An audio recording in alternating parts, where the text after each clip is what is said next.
Welcome back to Marbella Now. I'm Nicole King. Deck the halls with boughs of holly, la la la la la la la la. 'Tis the season to be jolly, la la la la la la la la la. Don we now our gay apparel, la la la la la la la la. Troll the ancient Yuletide carol, la la la la la la la la.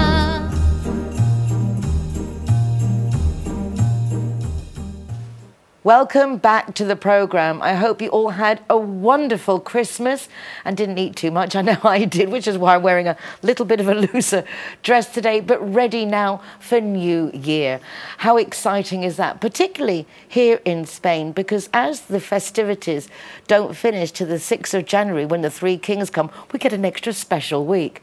This week is also extra special, though, because I have some lovely guests lined up, interesting people who do interesting things. And starting off the programme, I'm delighted to welcome Jenny of the British Benevolent Fund. And I've actually come to refer it to as a Brit's best friend, because BBF is a Brit's best friend. Jenny, welcome to the programme. Good afternoon, Nicole. Thank you very much for having me. It's my absolute pleasure. We've actually bumped into each other quite a lot recently. We do, yes. I know this is a very small town. It is a very small community, and your paths cross a lot. But it's funny how once you actually do know each other, obviously maybe we've crossed paths but not really known each other to say hello. But it's lovely now to have this opportunity to know you better and also know more about the British Benevolent Fund. The British Benevolent Fund is not really well known on this coast, and just as an introduction to let you know how I got involved, whilst I was living in Madrid from 2017-2020, I got involved as a volunteer, because that's what the British Benevolent Fund are. It's only volunteers. No one is paid, and I got involved. And it interested me because this charity was so, what can I say, that I'd never heard of before, and how they help people in a different way. Why were you in Madrid? How did you get to be in Madrid? Because you've been living here previously for years. Begin 2004. Both my daughters were in Madrid, and I got, I just got so miserable and lonely without them, and I said to my husband, we've got to go and live in Madrid. And then we were in Madrid, and we were doing very well, not so much with the language, but we were trying. A big difference, isn't it? Were you surprised by that? Yes, I was. Yes, I was. When I was telling the fruit man, I think the word is, what's the word for I love you? Te quiero. Te quiero, that's right. She said, no, Mum, you don't tell the vegetable man. He was one of the few people I knew in Madrid, apart from my two daughters. You don't tell him you love him. It's not really the approach. Because as an Irish woman, I say, I love you, or, you know, as an endearment, but it didn't work. But anyway... So not just the language, the actual cultural differences. The whole cultural thing, yes. Very open, very huggy and very warm. And the Spanish are very warm. But in Madrid it was different. And I have to say, we were doing very well, and then COVID struck. And that's a whole different... And then after that it was like, OK, let's go back to the coast. Yeah, It was scary. Yeah. It was scary, particularly when you don't have the language, and you possibly... If you got COVID and you had to go to hospital, how you communicate, all those things that worry you, that we have the comfort of back here. We don't appreciate how well looked after we are as foreigners in Marbella until you go to Spain. Absolutely. We really don't. And people complain so much about what we don't have without realising we're in a foreign country and we're lucky to have anything. We actually are, and I think Marbella is a beautiful place to live, and I think we'd been here from the early 2002. We'd been travelling here as summer home, and then came to live 2004. Educated our girls here, but until you leave somewhere, you really don't appreciate what you've left behind, and we were very happy to come home. Well, it's lovely that you've come back home, and also you've brought with you the services of the British Benevolent Fund, because as it helps those who are in dire need, literally a last resort for Brits. Only for Brits, but at least there's something, and there's a lot here on the coast. There's a lot here on the coast. Yes, there are. Perhaps far more than in Madrid, where people tend to have a more real life. You go to Madrid, you work. It's like you know you're going to work. It's a city. But people come to Marbella to open bars, restaurants, to see what happens. It's a different type of lifestyle. And I have to say, when you would say you come from Marbella, they have an opinion of you. But when I got involved in the fundraising and event side with BBF up there. St George's Church is a real community where everybody gathers, and we had our markets there and did things for the BBF. But when I came back down here, I realised that no one at all knew about us. And we were helping so many people on this coast. So that's why I've been trying, and with the help of a great team that we're gathering together here, we're slowly getting known. Well, it's wonderful because you are doing a lot of good. Tell us a little bit about the type of cases that your charity deals with. Well, first of all, can I just tell anybody who doesn't know that the British Benevolent Fund was founded 100 years ago, and our patron is the British Ambassador. And my knowledge of it is that it was sort of under the auspices of the embassy, but now it's now an association run separately, but we still have the British Ambassador as the patron. Cases. Now, people think with the cases, how does the British Benevolent Fund work? What is a last resort? Well, a last resort is someone who's been abused, her partner maybe, or it could be the other way around. They're thrown out of the house, they've nowhere to go, they don't know anybody. We can step in, but it's only the short term. It's to give them that stepping stone to get back up again and be able to move on. We have people who have come here with great intentions. How many people do you know come to Spain with great intentions, and somehow lack of paperwork, lack of knowledge, everything goes a bit wrong and they're on the uppers. They want to get back to Britain to get into the system, because after all, if you're taken away and you have help to get back to Britain, particularly if you're ill, we're taking that strain off the Spanish health system. So there's different reasons that we help.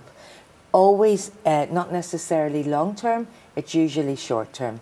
And that's really where So a lot of collaborations with other associations. I know that you've got a nice collaboration going with Age Concern. We do. Because obviously you can then put them, because they've got collaborations as well, so it all kind of flows in line. Yes, a lot of the people we help comes through the consular networks.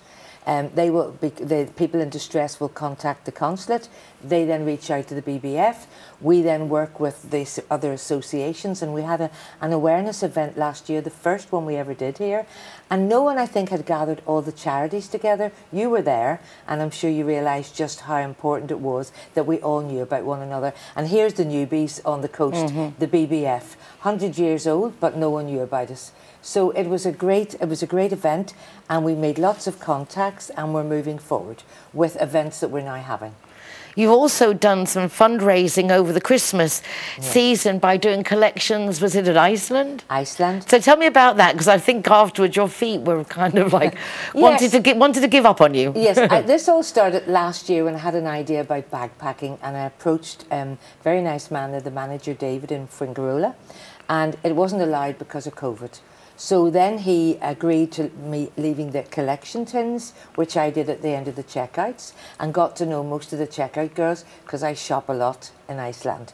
And throughout the year we got a relationship, and approached David again, and he said certainly. I asked for two weekends, he said, which were the busiest, which was the 9th and 10th and 16th and 17th. And we were there from 10:30 in the morning until 5:30 at night backpacking. And you've no idea, I was so interested in what's in people's bags, never mind the backpacking, because what people were buying while we were chatting, who were we? We're all wearing Santa hats, we've all got the BBF, they got the leaflet, and so many, I would say hundreds of people left Iceland knowing about the BBF and giving us very generously a lot of money. And I would like to say thank you out there to the people who supported us at Iceland. I really appreciate it. How much did you raise, may I ask? We raised almost €2,000. That is fabulous. It is. Over four days. That was quite phenomenal. And how many volunteers did it take? The Scouts, I have to give a mention, please. Don't let me go without mentioning the Scouts. The Scouts of Fuengirola were there both Saturdays from 10:30 to 2:30. Euro Weekly.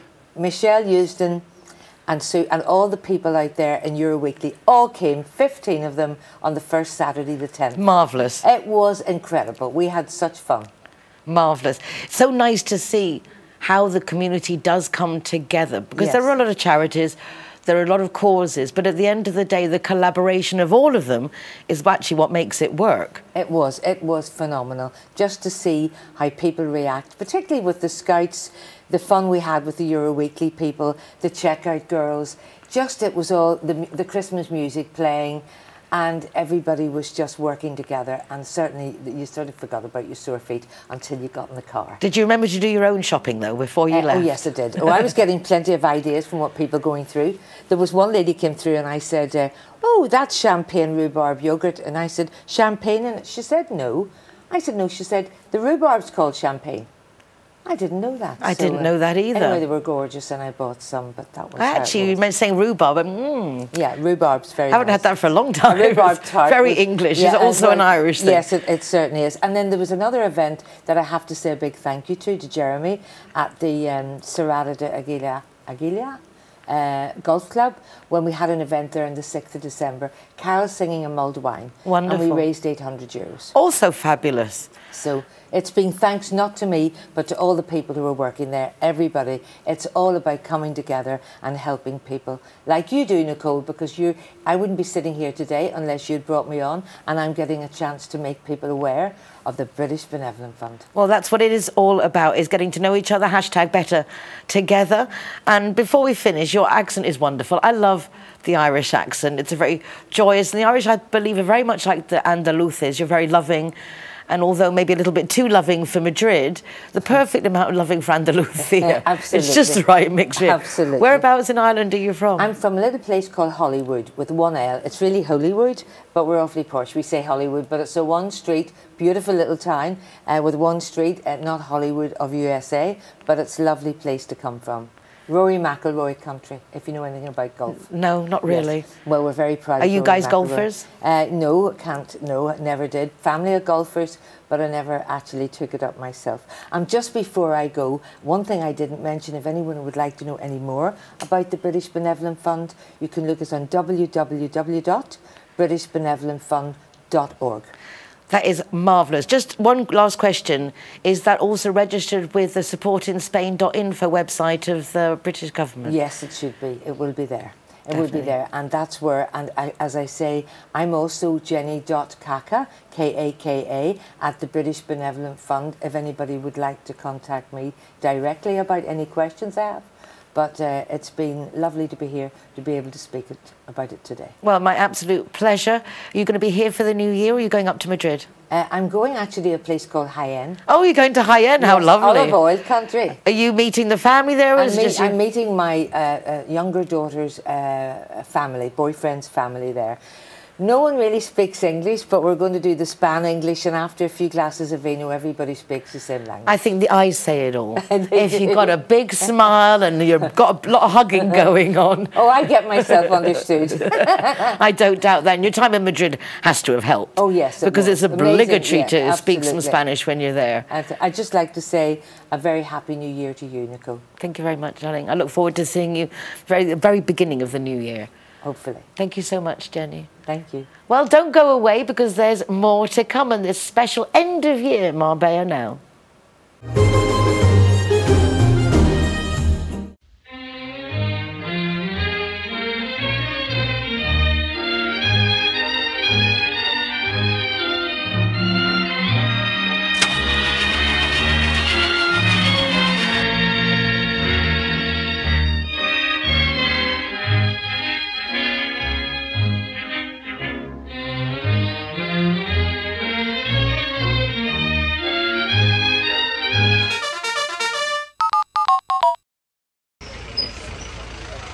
Hero welcomes at Wheels Cafe.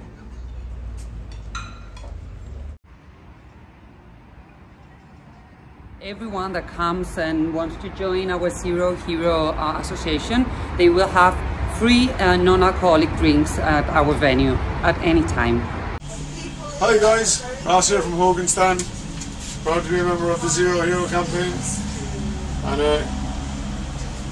we recommend everybody. Nobody drives drinking.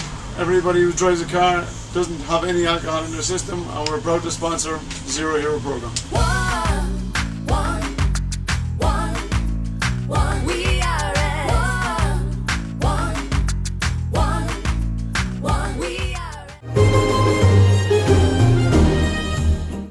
Joining me now is a lovely young man, the other half to Lisa Burgess. I met Lisa through the fabulous charity event at the Harbour Restaurant, where they wanted to thank the firemen, the policemen, all our first responders for the wonderful work that they do for us all. And Lisa's husband is a lawyer. His name's Arturo, and he's sitting here with me now, which is so nice that we get to know each other through each other. Networking in action. Arturo, welcome to Marbella Now. Hello, Nicole. Good nice afternoon. to see you again. Yes. I first met you at a party. What party was it? We were the Conference Press. The press club party. Yeah. That was it, and that was when I first heard that the event was going on. Met Lisa, and then we've been meeting each other since.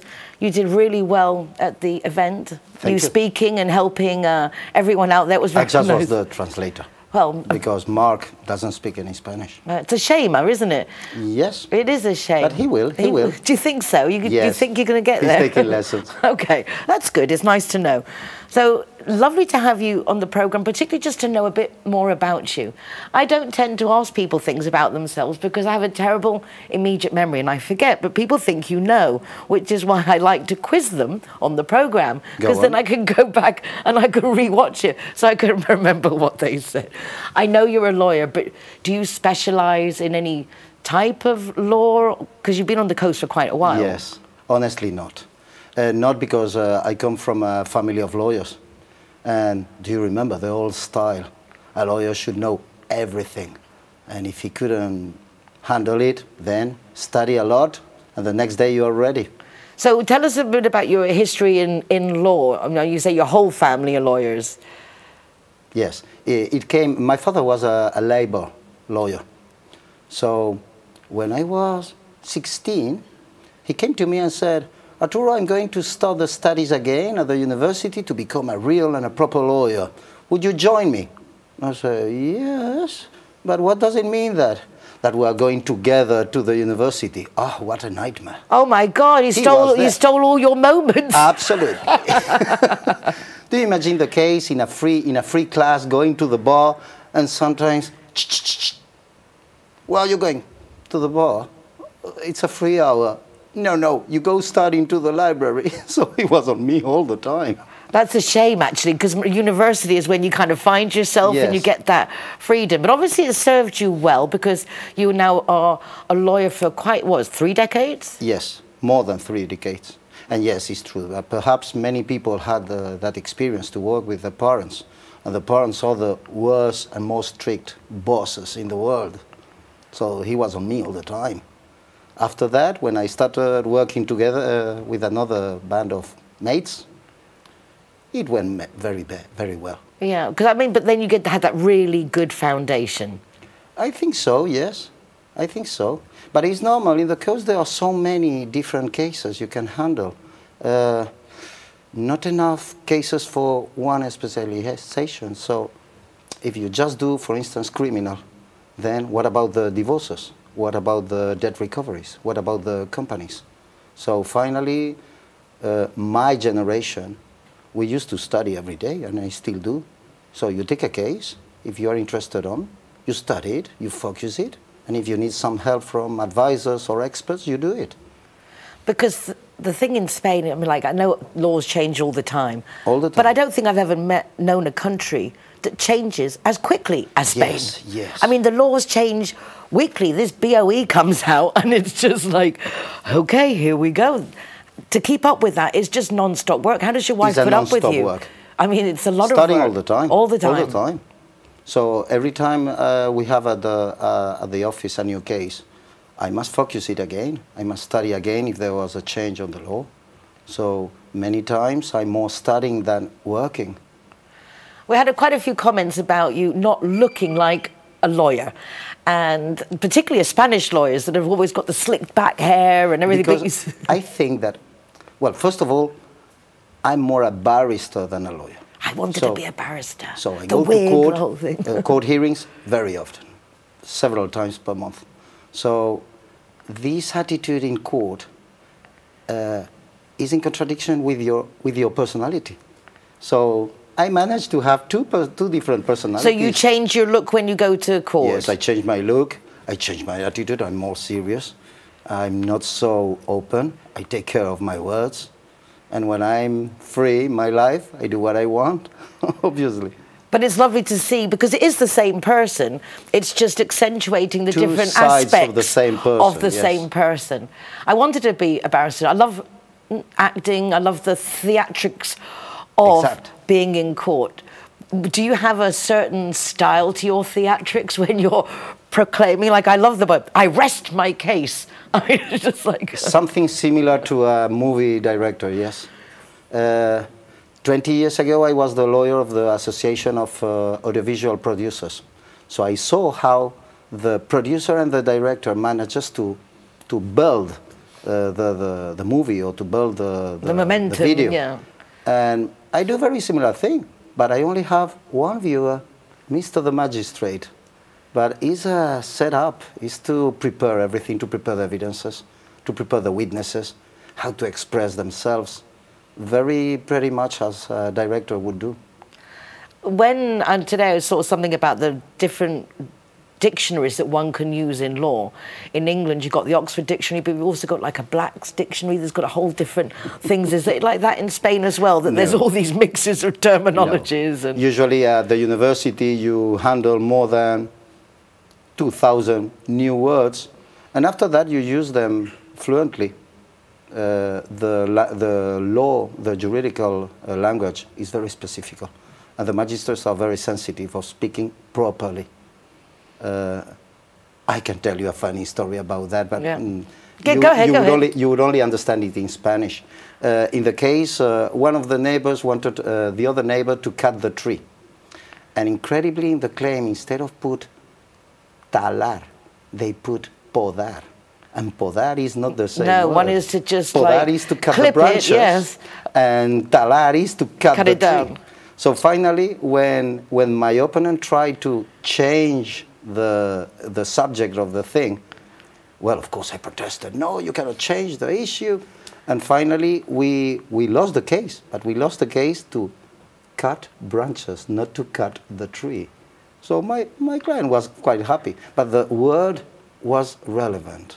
Very relevant. It is very relevant. Be careful of our words. It's funny, I was just thinking this morning that so many people don't say what they mean, and then so many people don't mean what they say. And it's very hard to get to that truth, even for oneself, because truth is relative. Truth is a perception, it's an opinion. Perhaps people doesn't understand that when they see a lawyer and they have a serious court case, they must prepare that as a movie. And not only they must know exactly what are they going to say, but how to express it. To keep silent, to start again, not to say too many things until the question is made.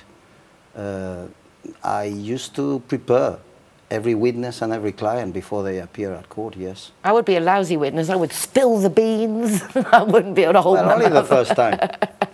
Only the first time.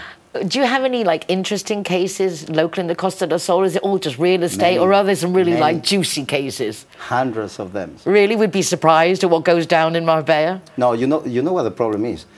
We have so many funny stories to tell, but we cannot tell. I know. That's so cruel. Yes, you can't even like give examples without using names. I mean, it's like, because I would think you don't have that many criminal yes, I do. cases. You do. Yes, I do. But then criminal, when I think criminal, you're thinking one thing, but I suppose a criminal case covers many subjects. Of course, it's from a normal accident, car accident, to a murder, sexual abuse, and things like that. Yeah, change the subject, okay. I know. Yeah, but you have to deal with things like that. That can't be easy. Yes. Do that during your day and then have to carry that and not take it home with you.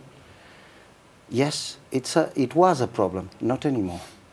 You've compartmentalized. Yes, exact. So I have two sides, and when I am at work, in the morning, I have my system, my procedure to become a lawyer, and when I finish at the end of the day, I have my procedure to become myself again. It's important. Congratulations. Well done, Thank you. Well, Alvaro, it's been a pleasure chatting with you. I would like to chat with you more. You can see that, obviously, very capable, any aspects of the law. speaks English, being on TV, so he's got a whole strategy going on. If you need someone with the theatrics, the passion, and the power and the ability and the know-how, because after all these years in the Costa del Sol, it's not, as my daddy used to say, it's not what you know or who you know, it's who knows you. He's well known, well liked, and well respected. I add myself to the list. Thank you so much, Al. Yes, you are. Thank you very much. Okay, don't go away, because we've still got more to come.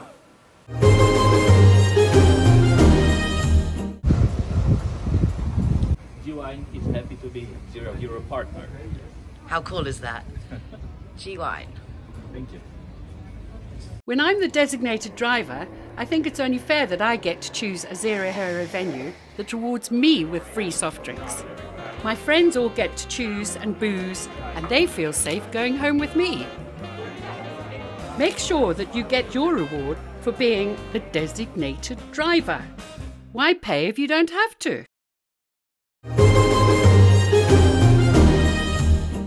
Joining me now is inimitable Derek Langley of the British Chamber of Commerce.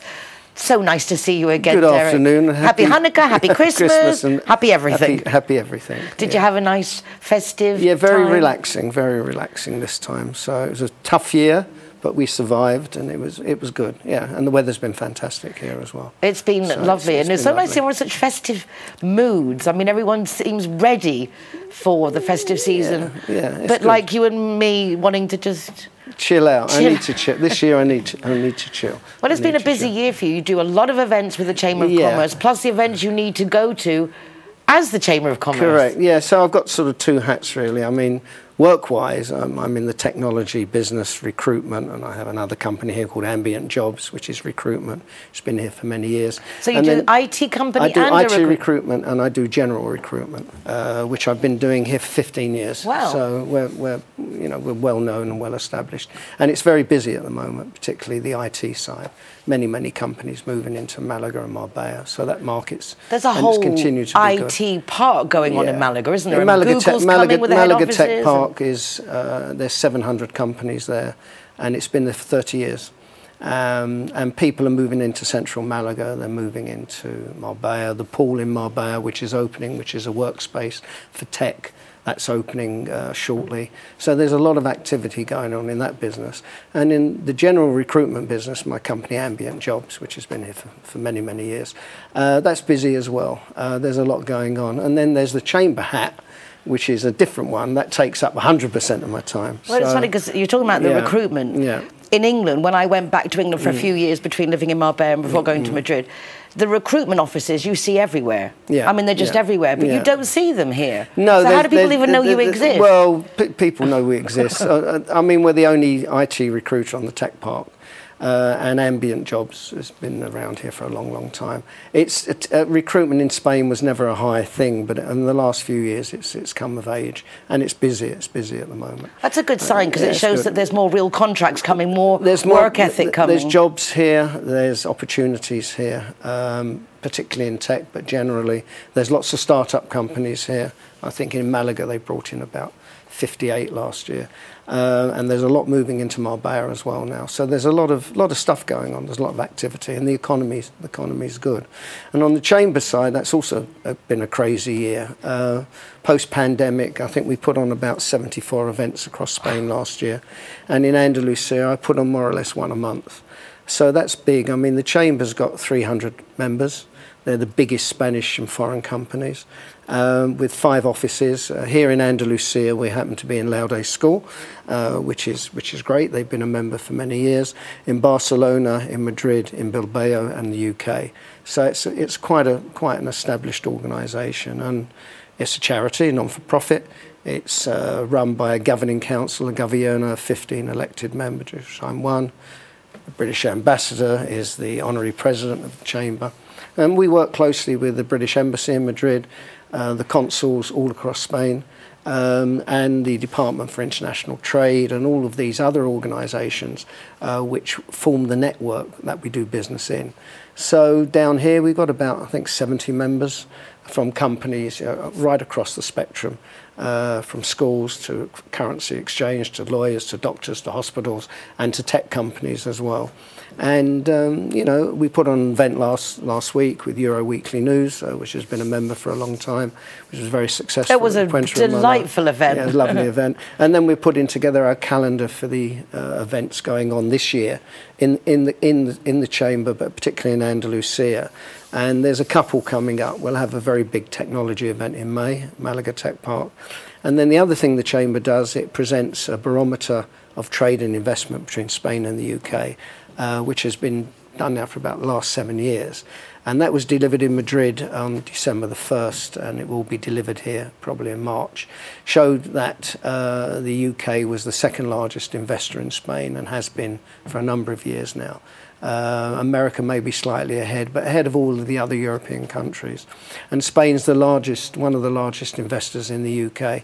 So that relationship, regardless of the pandemic and regardless of Brexit, continues to be very, very strong. And obviously post-Brexit for UK companies, because it's difficult to get UK people to work in Spain now because of the permit situation. A lot of UK companies have actually set up in Malaga as well. So there's a whole lot of stuff going on there. And the Chamber provides a platform, a networking platform. It's part of the British Chambers of Commerce, it's international, and it works. What's the profile of a company that can belong? So if anyone's watching and they're like, well, I want to be part of that, I want to get involved. It could be a small company up to a large autonomo or up to 20 people. It could be in marketing, could be in medicine, it could be in any vertical sector that want to come in to take advantage of the network. And then larger companies have different levels of membership. But they don't have to be British? They don't have to be British, no. We have a number of companies in the Chamber which are not British. We have many Spanish companies. In fact, sometimes they think it's the Spanish Chamber, but it's the British Chamber. The Gobierno's half Spanish, half English. Down here, we've got more non-Spanish companies because of the geography and where we are. And in Barcelona is similar. That's also a similar demographic to what we've got here. So here we've got a lot of pymes, a lot of SMEs, as you have in Barcelona, and Madrid is the large corporates. And then there's a link with the UK, which is very powerful. And all of that sort of works together. So very often if a company is coming to Spain to look around and set up, they contact the Chamber of Commerce first, and they will put them in touch with our membership because they're members.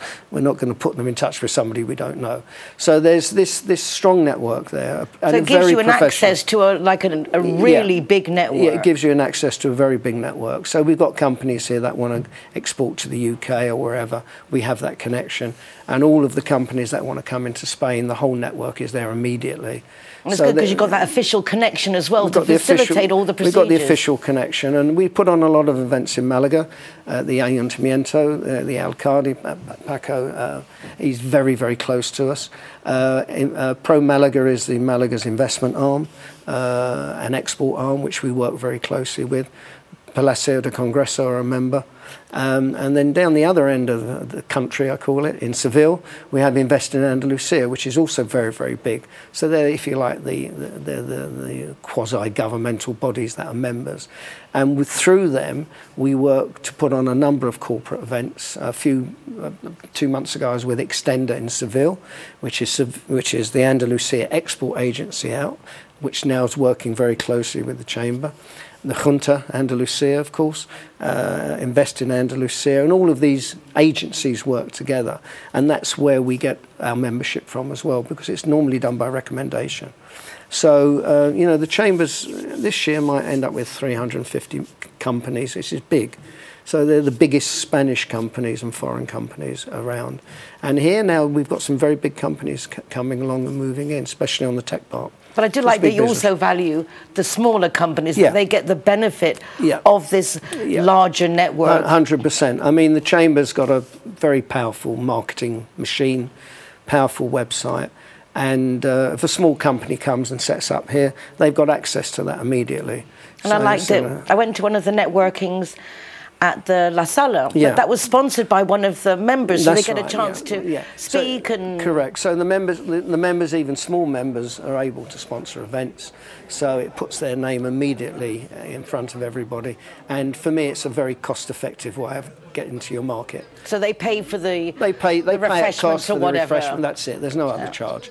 And then they just do their thing, do their presentation, and they use the floor for networking, which is what this is all about. Because down here, more than anywhere, you need to network.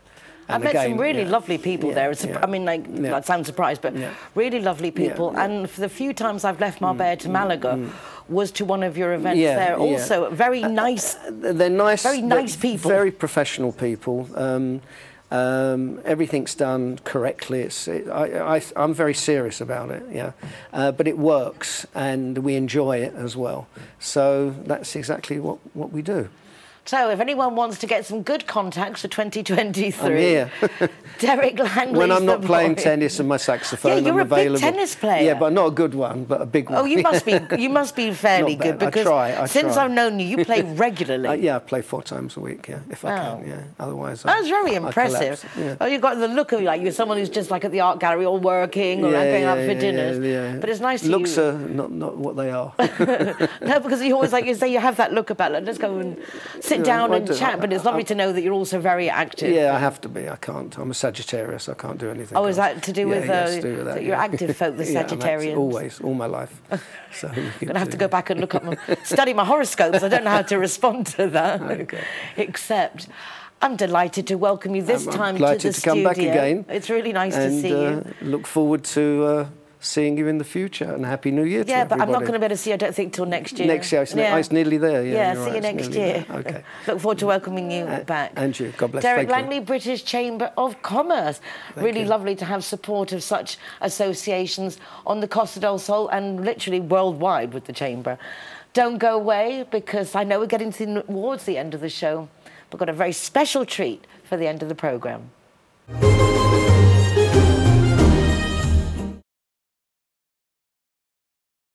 Hero, welcome here at the Gaucho de Banús.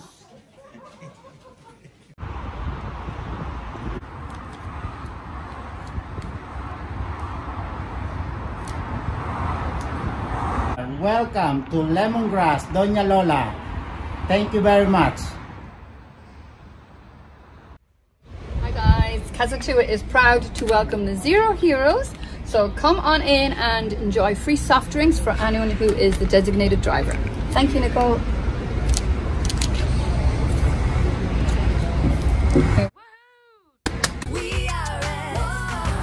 here we are at Everest. Very cool. Yeah. Stickers going up.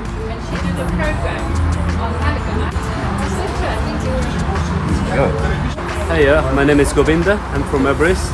Welcome to Zero Hero, to Everest Fusion, to enjoy your cocktails, drinks, and happy hour as well. And food, of course, is delicious. Thank you.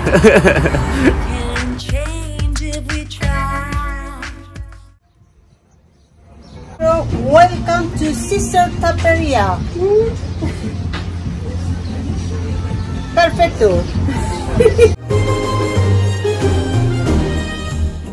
Before I welcome my last guest, I would like us to all watch this little video.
Joining me now is the lovely Ankita from Gurukul, India.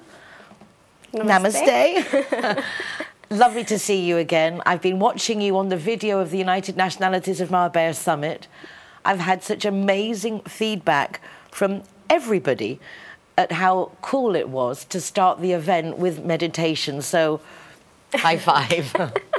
As soon as I met Ankita, it was like, I know, I want to do this. It was cool, wasn't it? Everyone did it. Yeah, more than 100 people quiet in the room. It was really, it was fascinating. And big businessmen and the councillors, everybody just sitting there. Derek of the British Chamber of Commerce, I've seen the video, completely in it. Congratulations. No, and it was a brilliant idea to do the event like that. I think it was amazing, and thank you for having me on the show again. My pleasure. I'm really happy to know that you are making contacts, you are meeting people for all the different reasons. One, for your lovely project of giving shoes to all the children in India. Yeah. It's a lovely video, the posters, everything's heartwarming, and to see the difference it makes must be just very rewarding for you, very satisfying. Yeah, well, you know, more than satisfying. So we have something in India, we have something called dan. So when we mostly give something to someone, it is the satisfaction that we get, or sometimes, you know, without knowing, we boost our ego there. You know, oh, I have done that. You know, I feel good about myself. So it becomes more about us feeling how we feel and less about the other person. So, you know, this is a tradition that we've had since the beginning. You know, my grandmother used to say, whenever somebody comes, you know, just give them. But remember that while you're giving it, you don't boost your ego. So this is like a small exercise, you know, for checking your ego. It's a very fine line, isn't it, between doing good and knowing, because obviously anyone who does good, because it makes us feel good. Yeah. But I've often had this conversation with myself. Am I feeling good because I'm just feeling that I'm a great person, or am I feeling good because I'm helping someone else? It's how does one address this? Now that I've got you here, how can we keep a keel on this, be aware? It's just the moment you're doing it, you know, if you're giving from your right hand, your left hand shouldn't know. So it shouldn't be about, you know, who I'm giving or I am giving. It shouldn't be about me at all. It should be about the other person. What is the other person feeling? Is it good for the other person, you know? Is he happy? Not that I'm happy, but is he happy? You know, that is what love is, thinking about the other person, isn't it? Love and compassion is all. We've just had Christmas, so it is all about love and compassion, which is why this project was on Christmas Day, because, you know, these are tiny little human beings, you know, who just stepped into the world, still making their own perception of the world, depending on the world that they are growing up in. So any small act of kindness changes their little perspective of the world, and maybe even changes their life, who knows, you know. So that was the attempt by Gurukul India. Well, I'm sure it's going to be very successful, continue to being successful. You have a lot of support that you're gaining here on the Costa del Sol. And I have to say, I enjoyed watching the video. I have, my dear friend is in Pune right now in India, and she's gone to just get away, and the change for her has been wonderful. But seeing the video of the little taxi scooters, and it's just like the videos that she sends on the WhatsApp, and it's like, it's another world in India. We don't realise how much we have, and we take it for granted. Yeah, and plus, you know, the difference between euros and rupees that we have. So every 5 euros did make a difference. So we actually did collect it. So I'm really, really grateful for everybody who contributed. There was, it was surprising because a girl who came to one of my meditation events, she's in Puerto Banús, works in Puerto Banús in one of the spas and massage centers, and she just texted me on Instagram saying, hey, I did want to come for the Bollywood event, but I couldn't make it, so I did a small charity in my store, and we have some money for you. And that was just so overwhelming, because, you know, I didn't even know the girl, and she did something, you know, small little acts of kindness. It just touched her heart. Yeah, and it reached somebody in India, you know, some kids are happy. It's absolutely lovely. Tell us a bit about the meditation that you do, because having seen the benefits in my event, I know that you've been seeing other people from the event have told me that they've had contact and they've organised for their businesses to do some meditations with you. That makes me very happy. that people take it to include this now also in their business practice, because having a good mindset, a good frame of mind before we go into a meeting or into a presentation or into an event such as mine can make the difference between success and not so successful. It does, because meditation not just helps you calming down, it helps you in every aspect of your life. So let's say you're a lawyer or you're a doctor, it just helps you with that perspective as well. It helps you think better, have, in pressure, more control. More control over yourself, on your thoughts. You're more in balance. So even if you're in difficult situations or under a lot of pressure, it helps you, calm down and think clearly. And apart from that, it has a lot of benefits, other benefits as well, like, it's spiritual evolution and stuff. But, first is the body, then is the mind, and then you go spiritual. So, yeah. Well, I have to say, I've just come to my mind now, spiritually come into my recollection that my baby granddaughter was taken poorly with bronchiolitis on the day of morning of my event. Yeah. And she went into the hospital. She was only 2 months old at the time. And then she had to stay in for a few days, and I mentioned this to you, and you asked me her name and where she was, and you included her in your Reiki group. Mm. And I suddenly came to me that the next afternoon, my granddaughter was sent home. And the change was so dramatic that I don't want to be glib and not give the recognition for the efforts of you and your group. So thank you ever so much, because I have to accept that it must have made a big difference. The change was dramatic. Okay, I mean, it's energy. Energy can neither be created nor be destroyed. Newton says that. So it's the same thing, you transfer it wherever you want. It's just that we have to be capable enough to do that. But yeah, meditation, I have recently been doing 2 different types. I've started with, so one program that I do is called the Art and Science of Meditation. It's the very basics, so people who do not know anything about meditation, it's for them. And where we talk about the science, how it affects your brain. And, first we need to understand, because we live in a world where logic is everything. So, until science explains something, we do not understand, which is why religions have failed. All religions have failed in today's time, because, we look for logic. And most religions, we don't see the logic. At least I'm talking about my generation. Mm-hmm. So we don't see the logic and we don't follow them, But if we see the logic in meditation, we understand how it works, We understand the relation between body and mind. Then we start doing it. So this program is entirely dedicated to, science and then the art, how you do it. First, understand why you're doing it, and then learn how to do it. Is it difficult to learn? No, it's just about time and dedication. Another thing that I'd say is, my mom used to call me a very stubborn person. She still does. She says I'm a very stubborn person. But then... You're committed to your cause. Yeah, that's what I say. Being stubborn and having a strong will are the, 2 sides of the same coin. So it depends how you're using it. So I think a small little will is very, very important. No matter, it's important for everybody. We're going to fail multiple times in our life. And to have that will to still stand up and do it again, you will require that will for everything.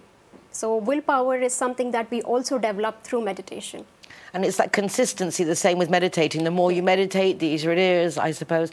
Yeah. I've been trying to meditate for years now, and so specifically, let's say, really intensely for 5 years, to control the emotions. And there are times it's easier than others. I don't think I meditate truly, but I haven't learned the importance of having quiet. Keeping quiet, because if you ask for a question, you have to be quiet to hear the answer. But if your head's or your mind's always busy, then you can't hear any replies because you're just chatter going on. Yeah, observation is the key. When you're meditating, it's just observation. You observe. Observation changes everything. This has also been proved by science, because with the double slit experiment, it says that observation changes everything. It's the smallest particle in your body. It behaves like a vibration when you're observing it, and it behaves like a wave when you're not observing it.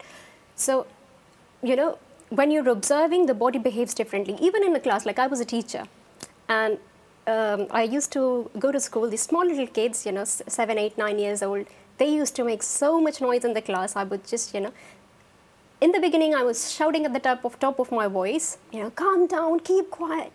And then I realized, what, I'm not going to do that. I'm just going to stand and stare. And when you start staring, when you start observing all of them in 5 minutes, you know, shh, the class is quiet. You know, so observation Leading by does change. example as well. I saw a great Spanish movie, actually. I was trying to think of the name of it. It's based on this great Spanish actor, and he's also in front of a whole classroom of kids, and instead of shouting them, he just very quiet, just waiting for them to realise that the teacher was quiet and they should calm down.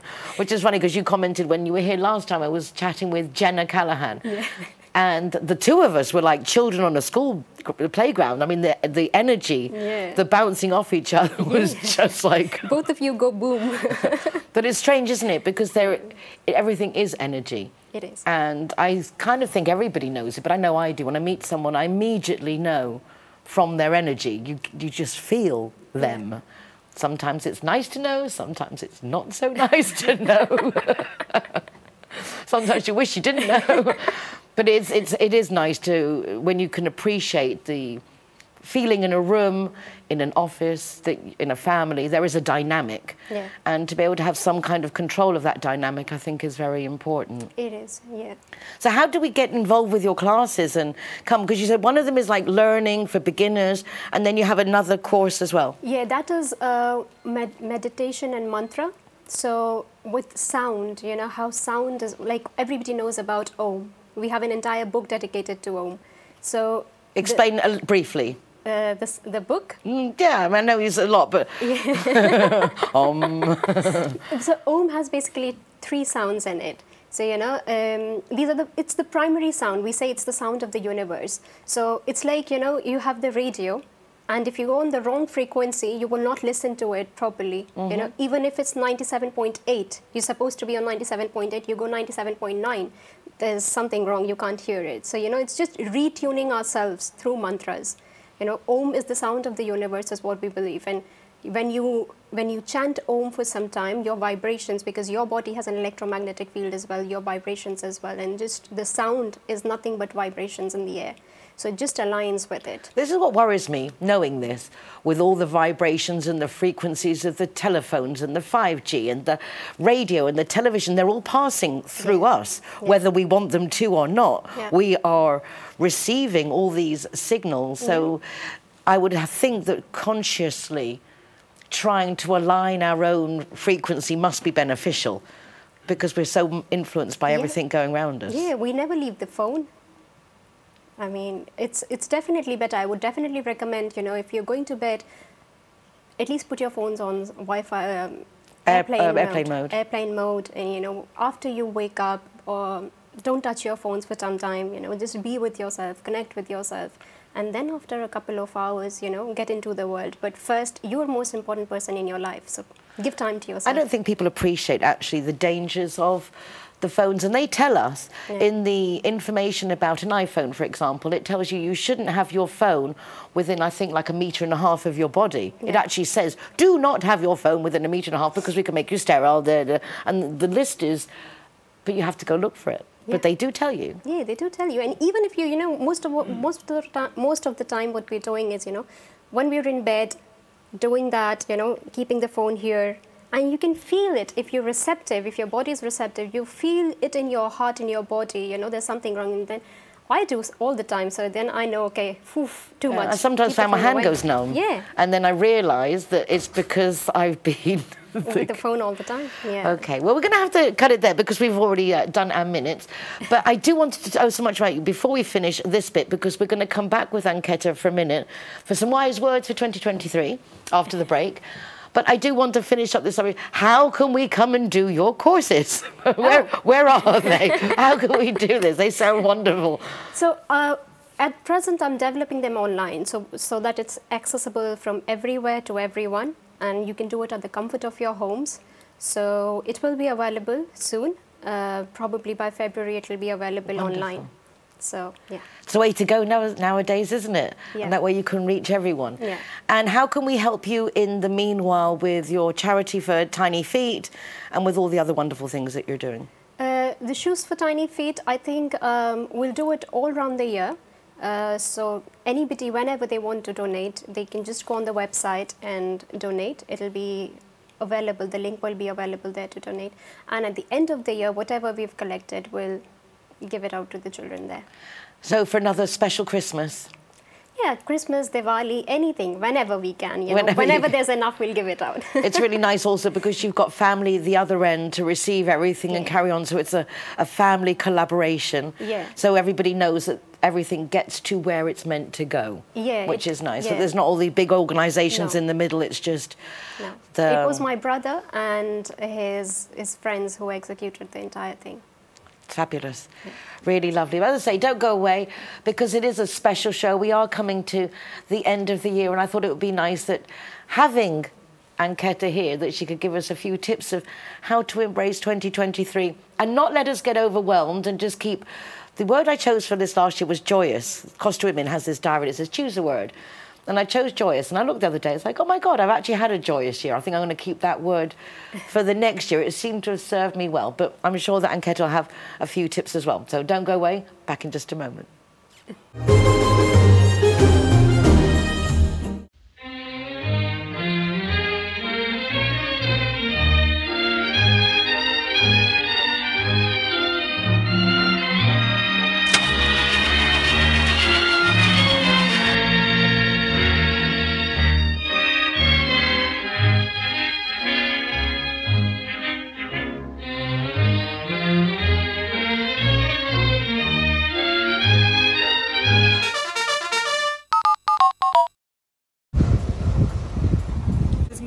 A new partner of Zero Hero.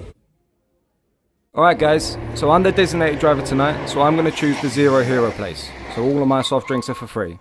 And if you want to go somewhere else, just check out the Facebook, Instagram or the zerohero.es website for any of the bars, discotheques or restaurants on there. I'm happy to go anywhere you want to go, as long as it's Zero Hero.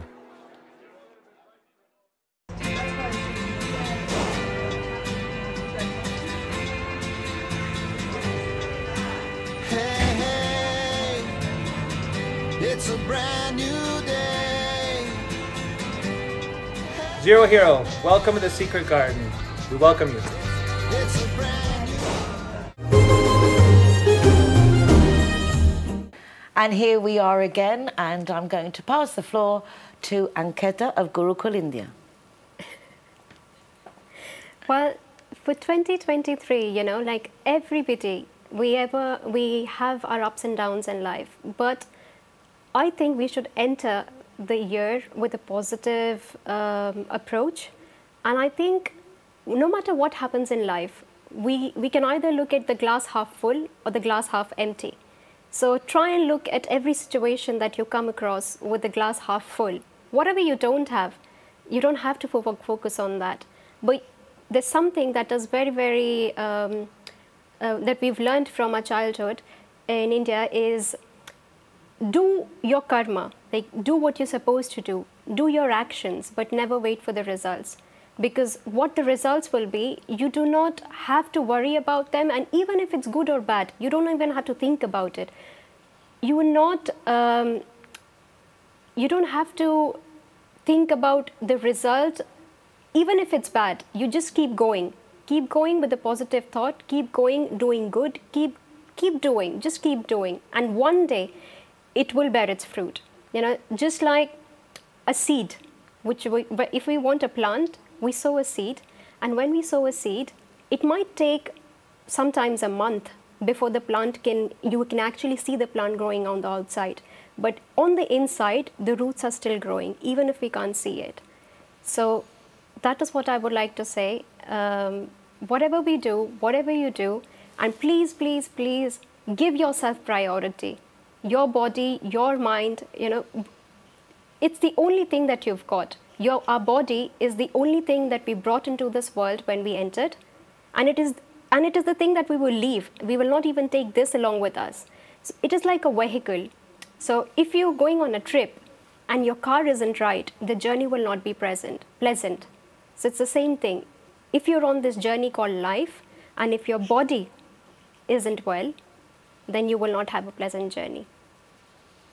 That's beautiful.